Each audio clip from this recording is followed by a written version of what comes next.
in Windows 8 and Windows Server 8, and I'm going to show you how to see the memory utilization in the Task Manager. You can get to the Task Manager by right-clicking anywhere on the task bar at the bottom, choosing Task Manager, or doing Control-Alt-Delete and choosing that option. From here, we'll click on the Performance tab, and then we'll click on the Memory tab. So we look on the right-hand side, we see a graph version of how much memory is in use. It's fairly flat-lined right now. It shows that in use we have 388 megs out of almost a gigabyte of memory assigned to this virtual machine.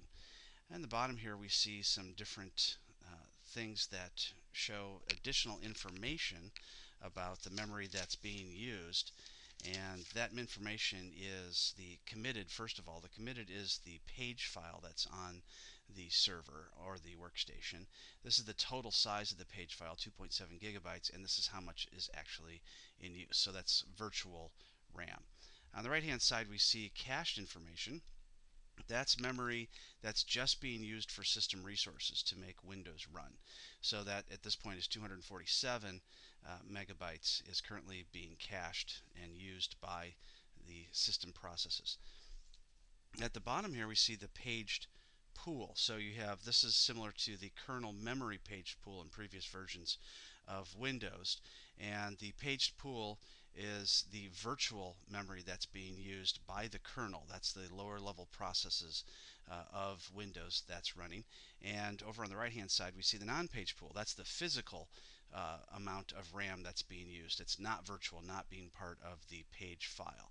So this is the physical RAM, currently 19 megabytes. So that's an overview of the memory. You can also double click on the memory right here, and then you can see a tiny little box of the Task Manager. It gives you an idea of all three different types of things: CPU, memory, and network information. If you double click back, then you get the Task Manager back again.